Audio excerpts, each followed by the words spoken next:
సభకు నమస్కారం.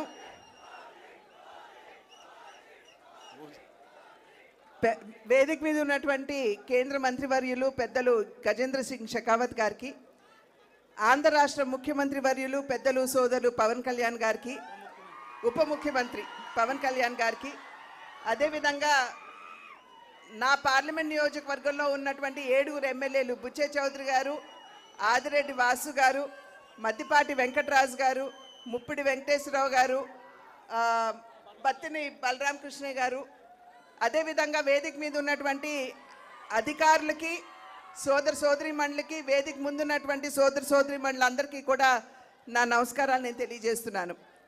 2024 ఎన్నికల సందర్భంలో ప్రజల వద్దకి ఓటు వేసి ఆశీర్వదించమని చెప్పి అడగడానికి వచ్చినప్పుడు డబుల్ ఇంజిన్ సర్కార్ అంటే కేంద్రంలో రాష్ట్రంలో 2 చోట్ల కూడా ఎన్డీఏ కూటమి అధికారంలో ఉన్నట్లయితే అభివృద్ధి పరుగులు తీస్తుంది అని చెప్పి ఆనాడు మేము చెప్పడం జరిగింది.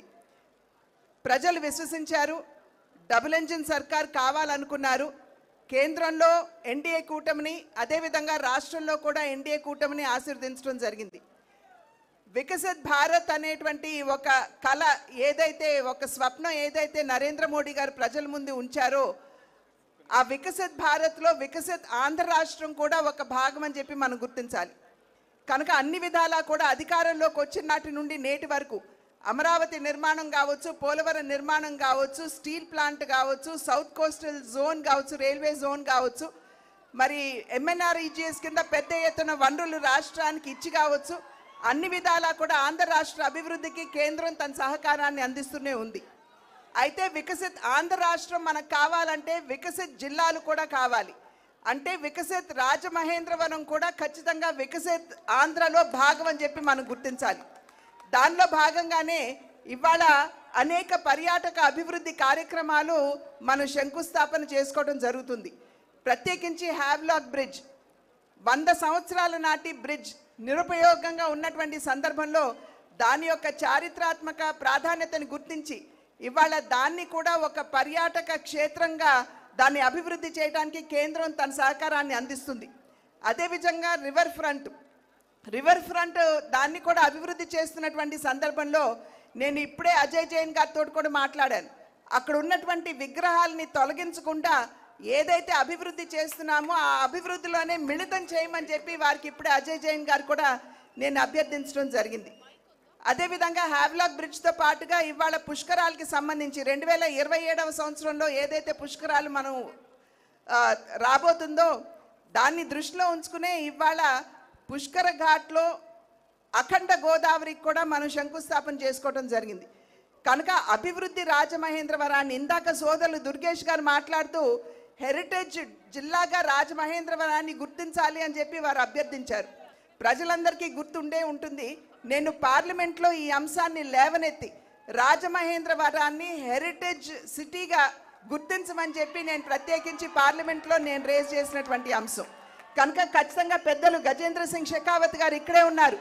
వారి సహకారంతో ఖచ్చితంగా దీనికోసం నా వంతు కృషి చేస్తాను అని చెప్పి తెలియజేస్తూ అన్ని విధాలా పర్యాటకంగా కావచ్చు, అదేవిధంగా రిలీజియస్గా కావచ్చు, రాజమహేంద్రాన్ని అభివృద్ధి చేసుకునేటువంటి అవకాశం ఉన్నటువంటి సందర్భంలో ఆ దిశగా ఇప్పటికే ఆల్రెడీ అడుగులు వేస్తున్నాం. గౌతమి లైబ్రరీని కూడా దాన్ని అభివృద్ధి చేయడానికి నా వంతు కృషి నేను చేస్తున్నాను.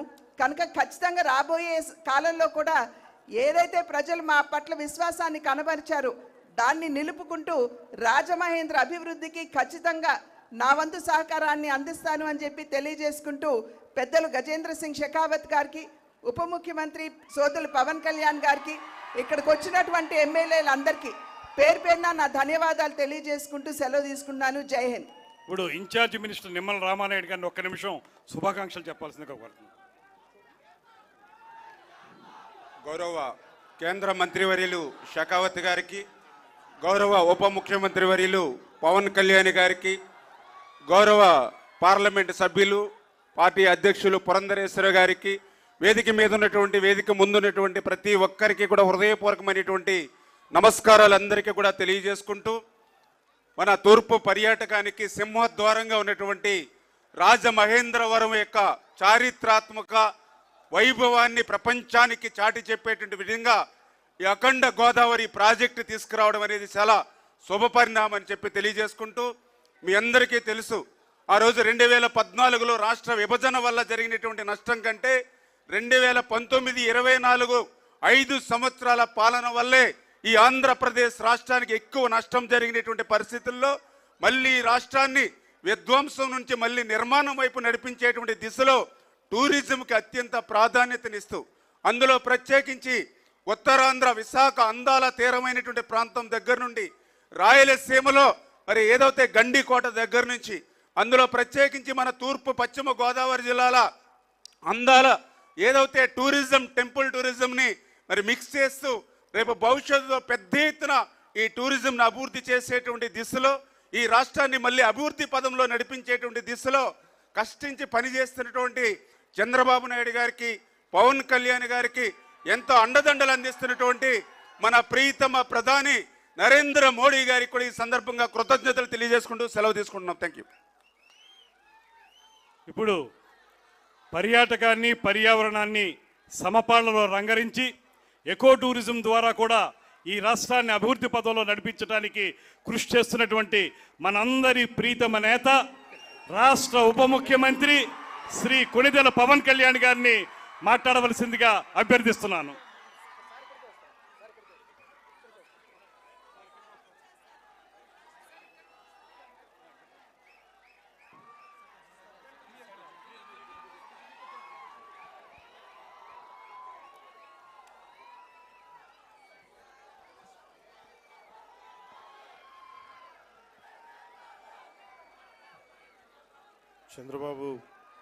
చంద్రబాబు నాయుడు గారి గౌరవ ముఖ్యమంత్రి శ్రీ నారా చంద్రబాబు నాయుడు గారి నాయకత్వంలో ఉన్న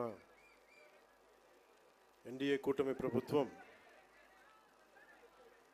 ఆంధ్ర పర్యాటక శాఖ ఆధ్వర్యంలో అఖండ గోదావరి ప్రాజెక్టుకి విచ్చేసిన గౌరవనీయ కేంద్ర పర్యాటక మరియు సాంస్కృతిక శాఖ మంత్రివర్యులు శ్రీ గజేంద్ర సింగ్ షెకావత్ గారికి మనస్ఫూర్తిగా మన ఆంధ్రప్రదేశ్ తరపున, ఆంధ్రప్రదేశ్ ప్రభుత్వం తరపున, గౌరవ ముఖ్యమంత్రి గారి తరపున మనస్ఫూర్తిగా వారికి స్వాగతం పలుకుతున్నాను.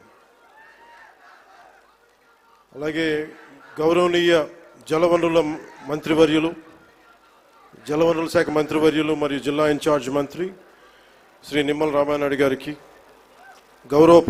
గౌరవనీయ పర్యాటక, సాంస్కృతిక మరియు సినిమాటోగ్రఫీ శాఖ మంత్రివర్యులు శ్రీ కందుల దుర్గేష్ గారికి, గౌరవనీయ ఎంపీ